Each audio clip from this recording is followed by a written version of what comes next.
Okay. So, sorry, thank you. So today, so I am Mahdi Saki or Mehdi. I am Program Development Officer for Mental Health Foundation. And today we could discuss around um, engaging with refugees and asylum seekers. First, I tell you a little bit about our charity. I don't know if you know anything about our charity. Uh, it's called Mental Health Foundation. It's a UK-wide charity. We have an office in London, majority staff in London, and then Wales, Northern Ireland, and in Glasgow. We have about 20 staff, and we recognize that we all have mental health, and that our mental health is as important as our physical health. We focus on prevention, meaning that we aim to increase the protective factors for good mental health and reduce the risk of experiencing poor mental health. So within our kind of strategy, we are recognizing there are some communities who are in higher risk of mental health problems due to the social, economic, and environmental circumstances they find themselves in, such as refugees and asylum seekers, and the others are like young people, people with long-term conditions, um, and yes, refugees and asylum seekers are one of them. And through our work, we conduct research, and we work based on evidence, basically. And a few years ago, like maybe two years ago, we had a research. It's called Voices and Visibility, and it was about the inclusion of refugees and asylum seekers in decision making processes. um, and we do this the research, or I explain what are the recommendations from this research soon. But the fact that Mental Health Foundation in the last 13 years been working with refugees and asylum seekers to support their mental health, and at the heart of these projects, several projects we had, is about the voices of refugees and asylum seekers communities. And this report, we conducted Voices and Visibility, gives recommendation on how refugee communities can actively participate on civic forums such as parent councils or your citizen panels, or board or committees or voluntary positions. And this research was participatory research approach, and various organizations like health people, education people, and the lived experience people were involved.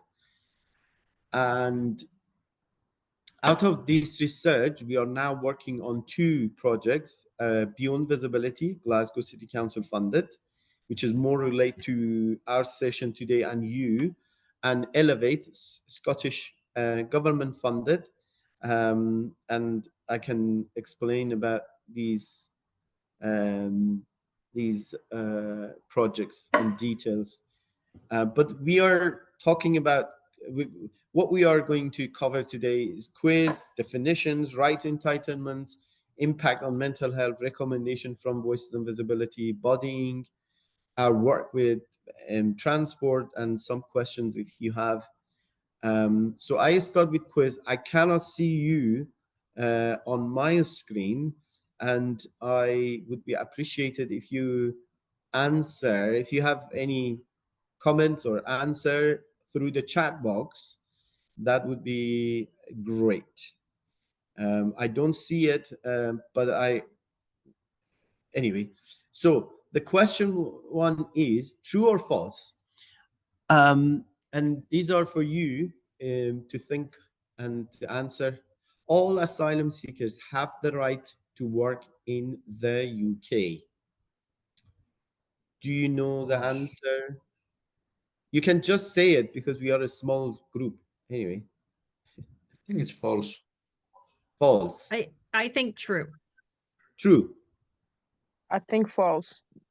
False. Three people. I think false, but I'm also a bit unsure. I think Okay. false, but also unsure. Okay, no problem. So most asylum seekers do not have the right to work in the UK. And we put this here, this quiz, this question, and it is important to know that having the right to work, is the basic human rights. And every asylum seeker come to this country is banned to work or not permitted to work. And you can imagine some people are professionals, people have work experience, people are skilled, they could contribute to this country, but they are not permitted. Then it is about how this affect their mental health and what actually people do if they don't work, if they don't earn money, if what's happened to their career. So basically they are not working, and obviously that affect their mental health, make their mental health poorer, and they become de-skilled people and all of these problems. But one thing they can do is a voluntary work. So asylum seekers are permitted to do voluntary work. Question 2, which of the following are not considered eligible grounds for claiming asylum? A, forced marriage. B, political activism. C, sexual orientation. E, war. F, religious conversion. G, FGM, known as female genital mutilation. H, poverty. Which of the following are not considered eligible ground for claiming asylum? You didn't mention the natural disaster, which I would think is the right one. I was also going to, suggest natural disaster. D and H. H. Okay. Maybe I'm not sure. Maybe F. F. Okay. Maybe. Maybe. You're not sure. That's fine. So the answer is D and H.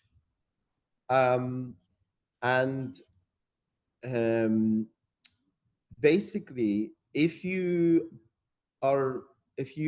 area, your home are flooded, or you're affected by earthquake, or for example in Pakistan there were people affected by flood, about 500,000 people were displaced. None of those people can claim asylum as a result of natural disaster. And similarly to poverty, people who are living in extreme poverty or who come from poor economic background, they cannot claim asylum. Claiming asylum is not to do with poverty, right? And again, many people, they call asylum seekers economical migrants. Basically, they are poor, they live in poverty, and they claim asylum. And we will talk about these as well. But economical migrants are not asylum seekers.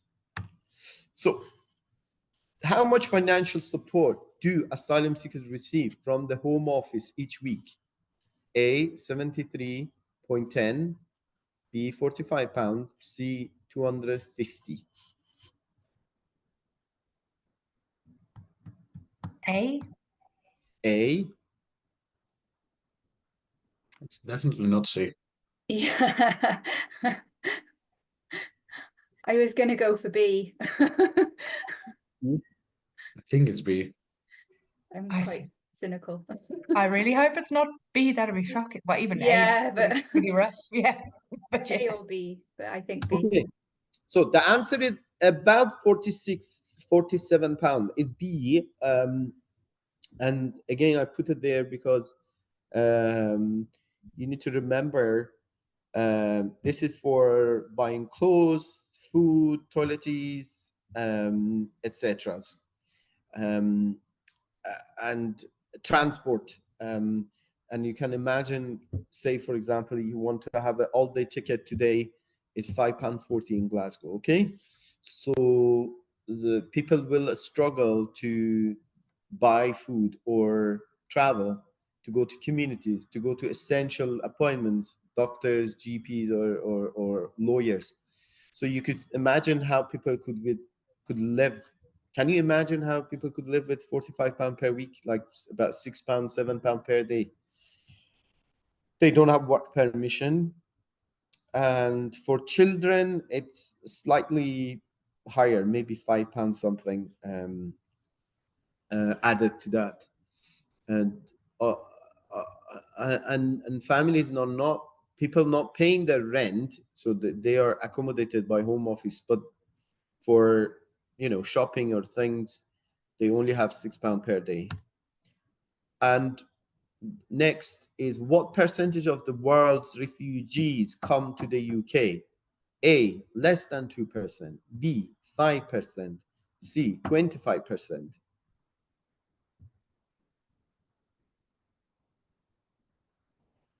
No answer? I'm gonna go A, maybe.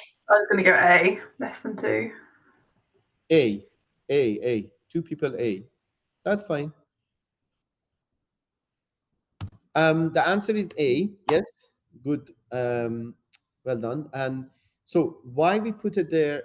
Because this is the fact first, and you maybe hear all the time in the news and every week, every often, that right-wing pests, and they think we are like flooded by refugees, or we are hosting many refugees, but this is not true.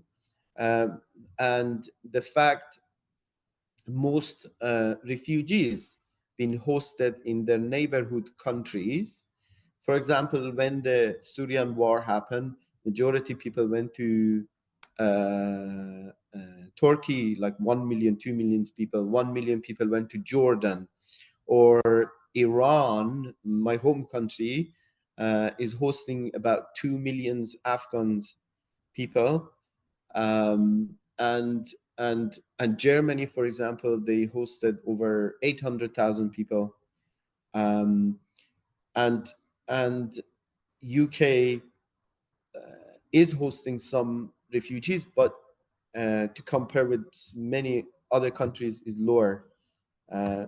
Okay, so definition. What is a refugee?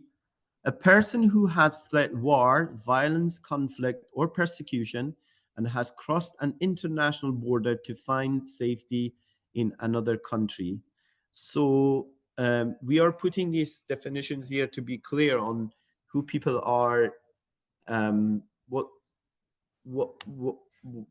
what is their, basically who are these people.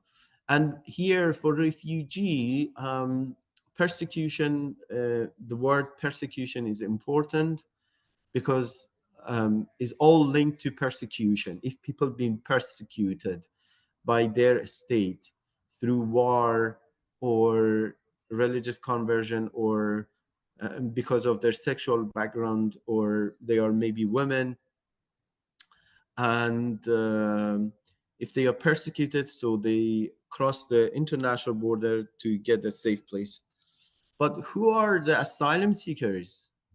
A person who has left their country and is seeking protection from war, violence, conflict, or persecution in another country, but hasn't been legally recognized as a refugee yet.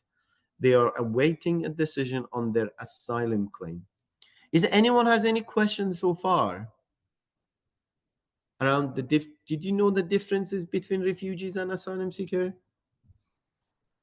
Or is this like a new thing for you?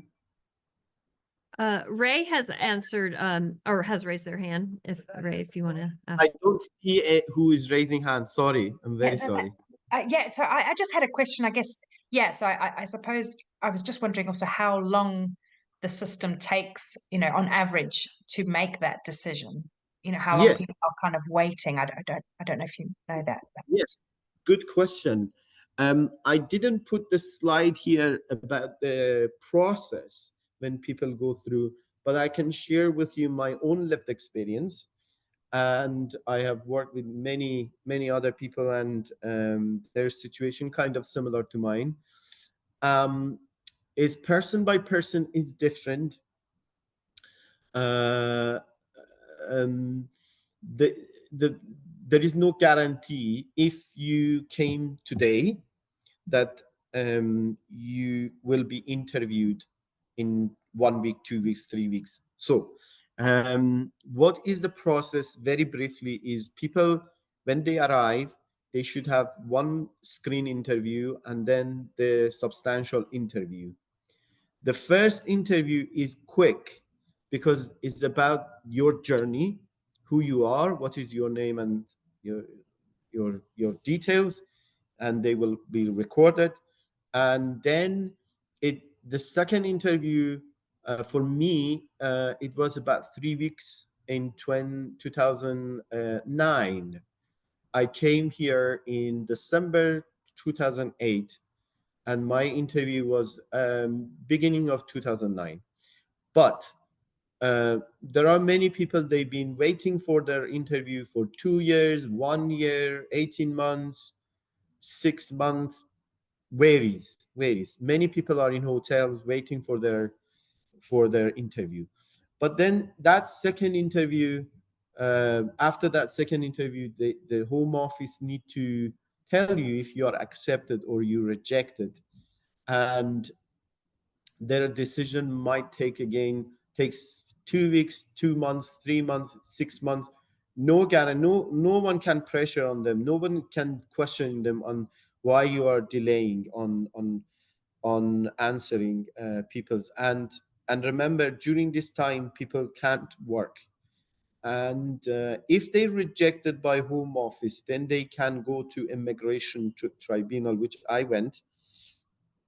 And that might take 1 month, 6 months, but that's quicker. That's quicker.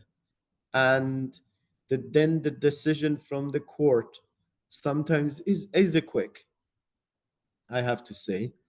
But then if you are rejected, there is another story. So yeah, I hope I answered your question, but I'm happy to answer more question in the end, on the whole process as well. What is a migrant? Any person who lives outside their country of origin. That's simple as that. And we put it there again because many government or press, they call people illegal migrants. Um, um, I think we need to consider that seeking protection is human rights. And the definition refugee I used is from the Geneva Conventions 1952, which UK and about 126 countries have signed. And through that, it says that people can seek asylum. People could seek protection in other places, other countries.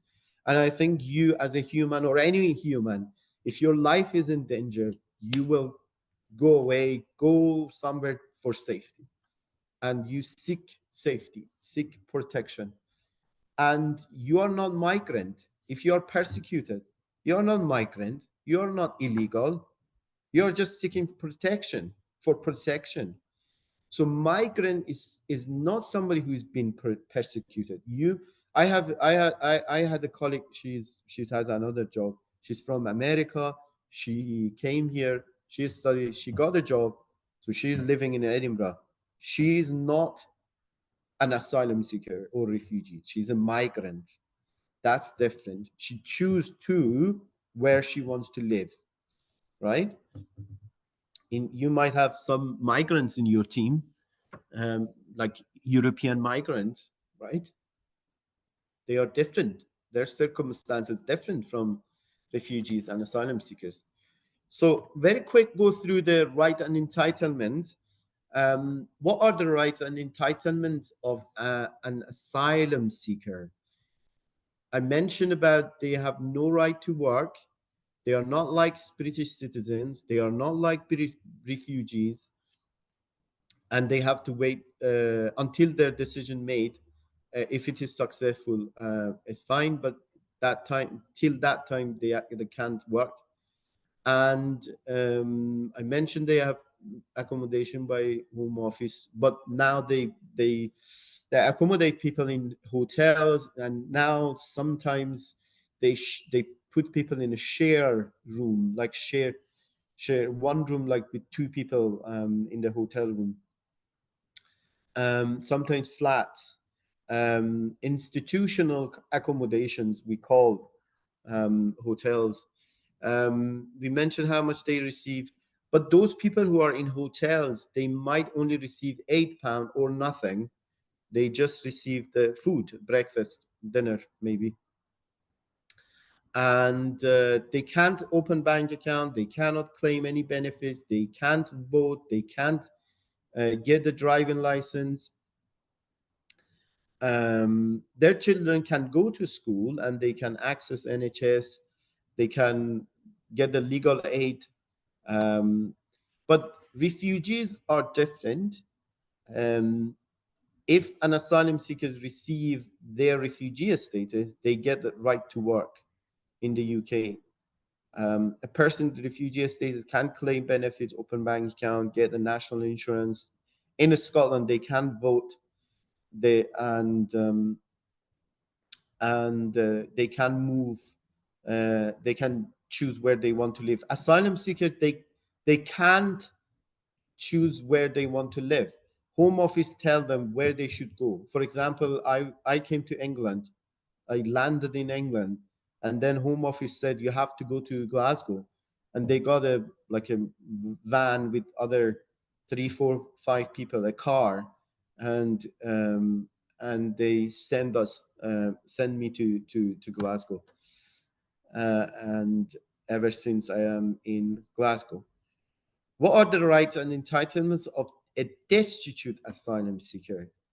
No resource to public funds. Children still can go to school. NHS treatment can be accessed. However, because of they don't have a permanent address, sometimes they can't get GP, they can't get the dentist. They still can't work, barred for any emergency asylum support or homeless support. And there may be a few services provided specifically for destitute asylum seekers. Sometimes people are destitute between rejection and appeal, but you can also have your appeal rights exhausted. So this is too much here, but I just very quickly to say, we talk about refugees, we talk about asylum seekers, we talk about migrants, but destitute asylum seekers are who don't have that support like asylum seekers, right? And myself, I was in that situation when Home Office stopped my support, and I lived with friends, right? And you could imagine how difficult it would be for someone with destitute asylum process. Okay, there is what is the impact on mental health, and what is this diagram? This, can you see it? Um, um, we are. Let me see if I can. Oh no, I can't. Can you see the arrows here? Yeah. Yes. Hello? Okay. Okay. I thought I'm talking to myself. Hello. Okay. So we are looking at this very interesting um, protective factors, personal characteristics, social connection, wider determinants.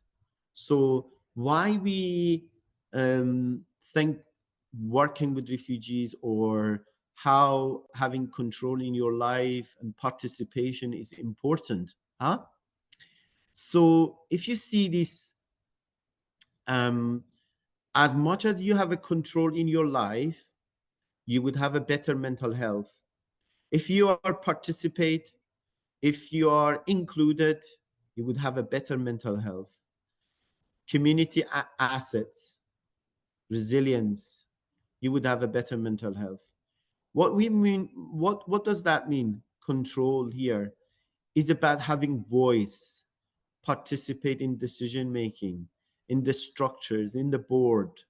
And obviously, this is not just for refugees, but for the rest of the people.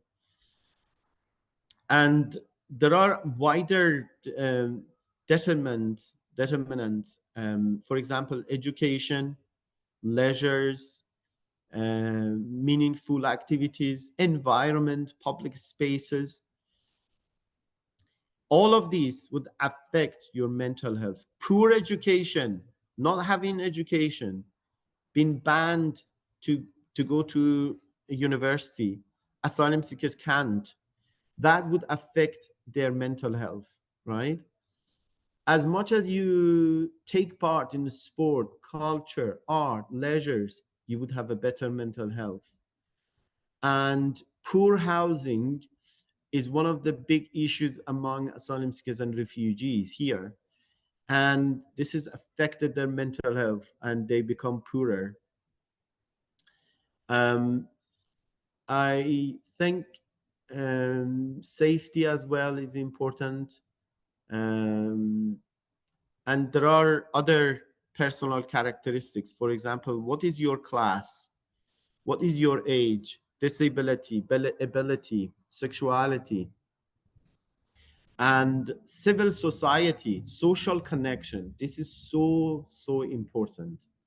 Social connection.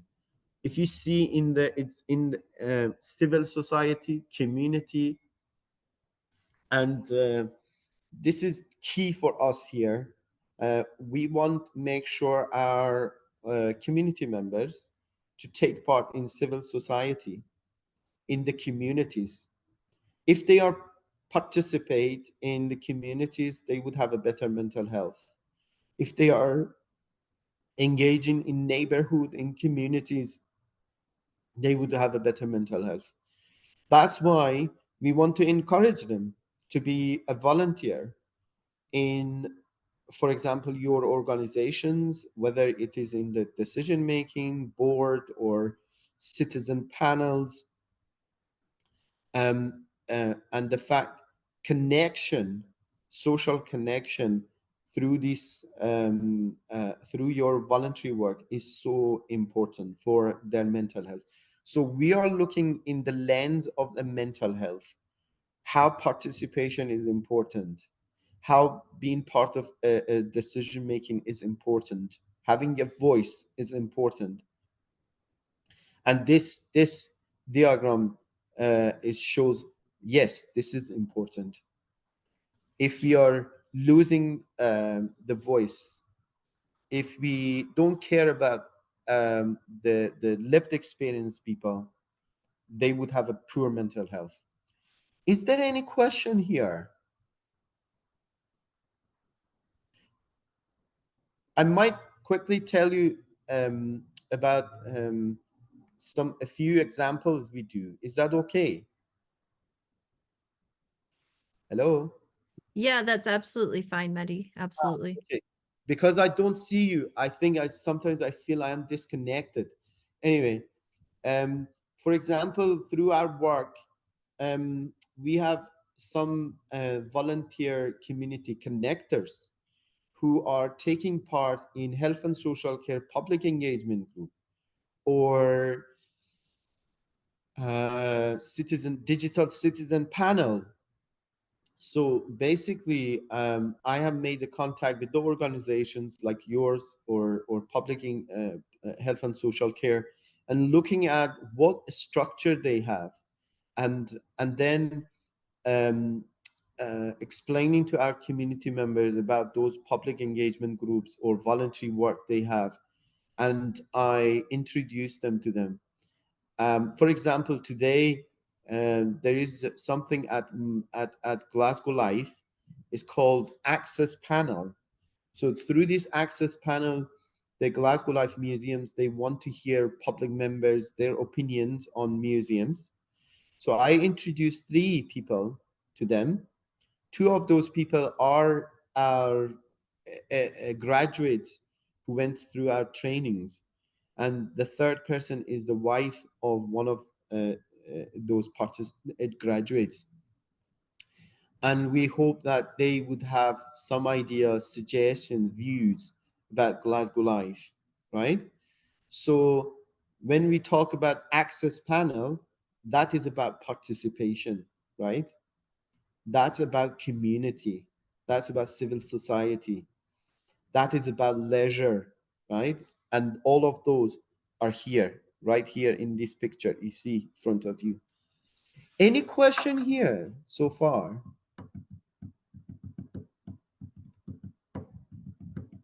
No. Oh, I have a quick question, but it might be that you're coming onto it. Sorry, it's Ray again. But I guess it was, well, one thing, you know, is obviously how to, because I come from the conservation sector and trying to, you know, really want to co-design projects, you know, with groups or individuals. But Amazing. it's also kind of that, you know, ensuring that you're, you know, making sure that they can, like you say, get to sites and things like that, and you're covering costs ideally ahead of time, which is quite difficult if people, you know, you don't have bank accounts. So I guess it's kind of trying to think of, you know, How do you reimburse? well, usually it's on the day.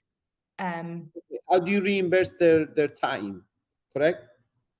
No, just their travel costs, just expenses. Okay, that's fine. We have done that so many times. I Yeah. just did it today. We, for the travel cost, we think, for example, all-day ticket in Glasgow is £5.40, okay? And we ask if people have a receipt, we will make a copy of the receipt, then we will pay them £5.40. There is a form, they will sign it. That's it, right? We pay basically cash. I know like Glasgow Life and Glasgow City Council, they book a taxi. We could do that, but our almost 99% of our people, they use public transport, and we will reimburse their cost.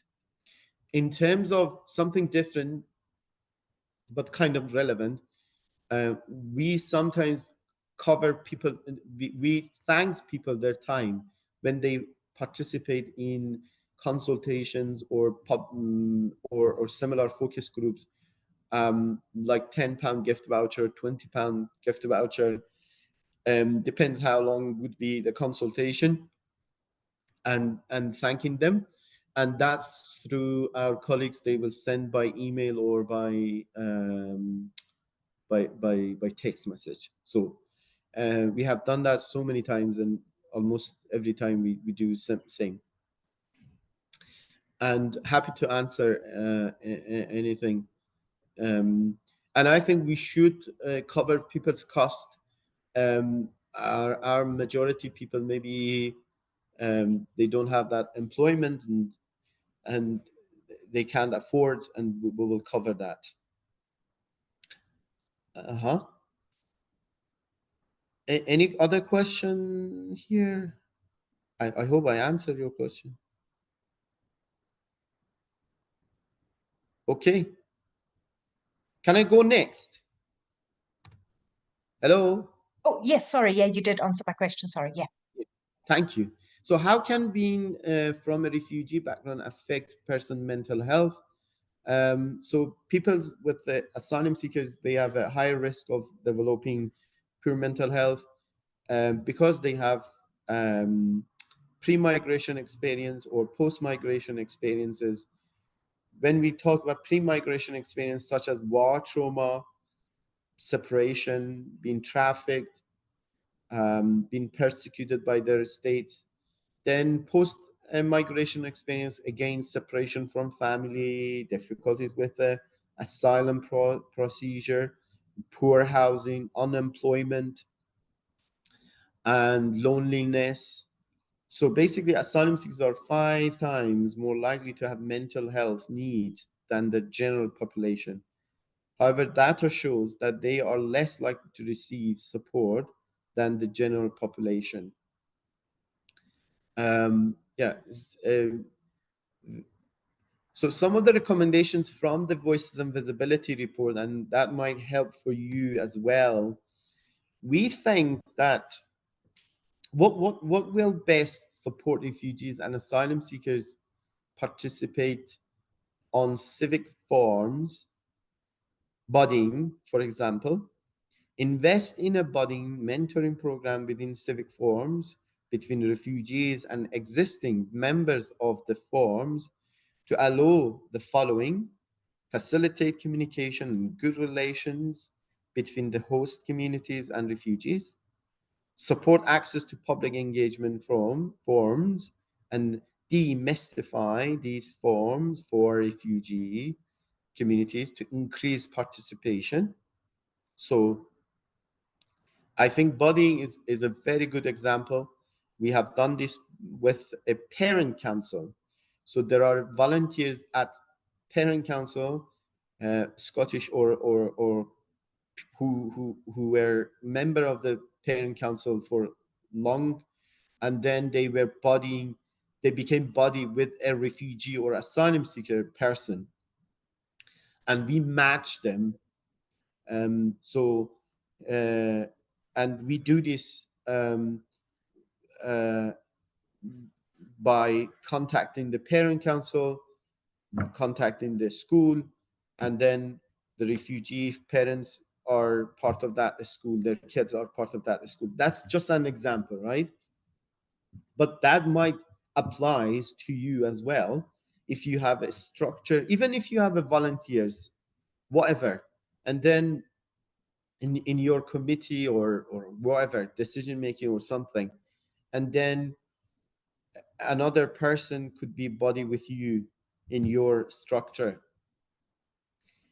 that would really help. That would really help the newcomer.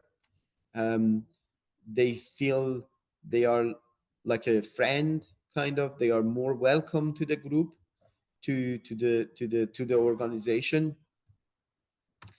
And in terms of what need to be done as well, again, to make sure that asylum seekers will participate, and maybe for organization as well, is about trainings. Deliver training about refugee and asylum seeking communities to civic forums to help them better understand and the needs and experiences of people from refugee backgrounds. So this is something we do today here. And this has been delivered to over 400 other policymakers, decision makers, staff, managers, CEOs in transport, health, um, organizations, staff. And we do that because this is a lack, this is a gap. I feel there is not enough education sessions for people to know about this community. This one of the most marginalized communities, and there is a need for sessions, trainings, or resources. Then break down the stereotypes and preconceptions about refugees and asylum seekers by creating opportunities to highlight the strengths, skills, aspirations, contributions, and communitalizing with the host communities. So that's why we do make posters, we make podcasts, we deliver awareness sessions to the communities, our communities. We make hope posters. There are some posters I will show you, and we deliver these to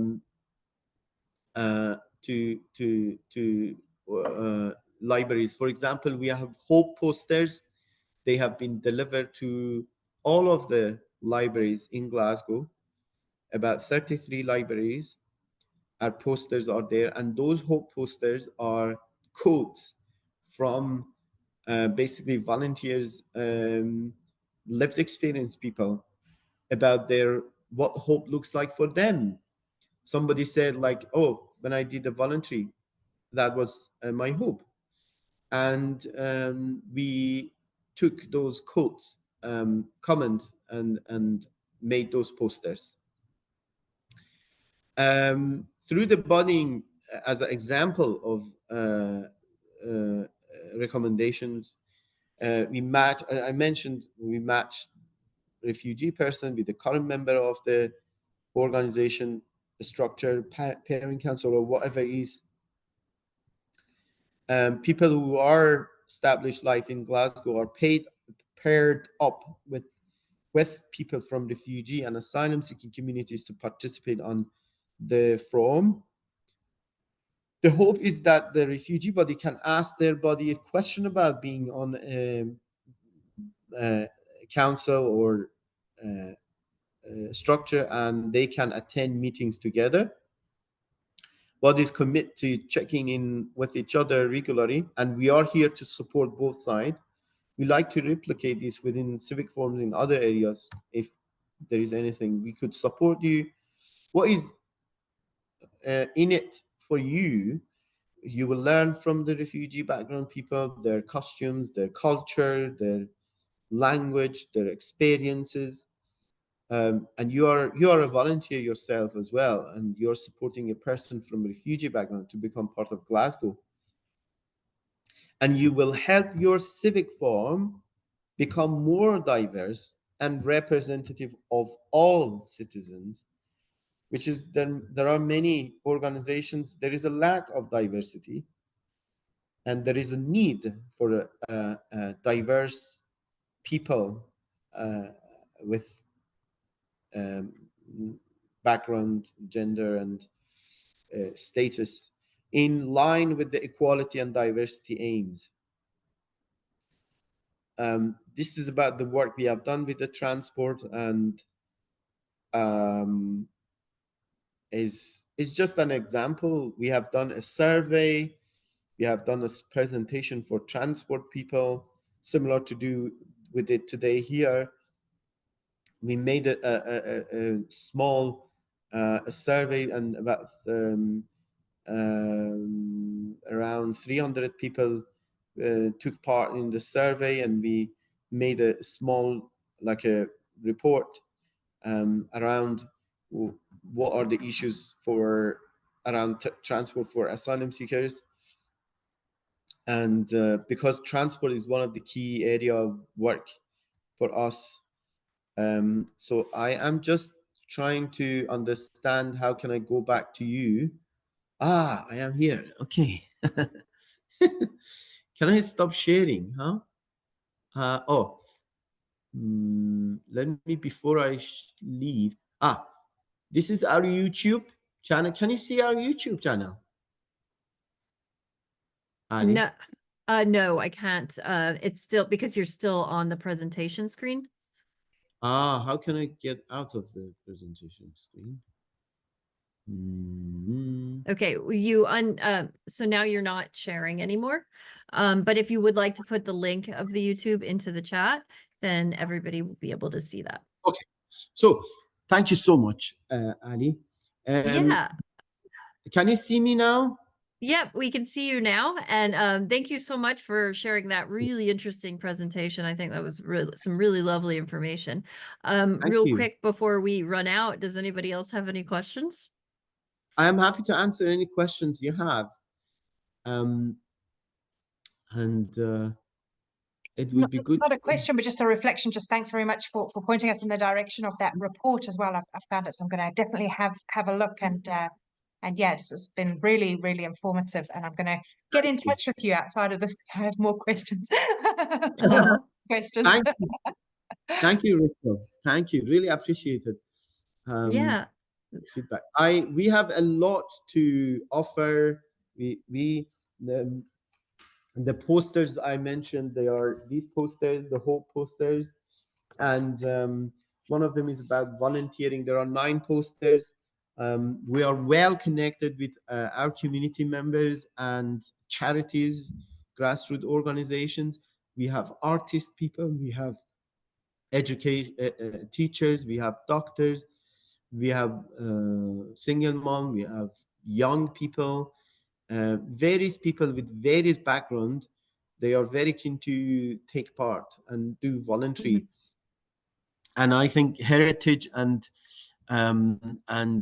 your area of work is area that in terms of integration as well, people to know about your work, what you do, and to be part of your organization. But yeah, is there anything is not clear on, or you want to ask any personal question? If you want to ask me about my own journey as well, I don't know. Oh, all right. That's really, really lovely.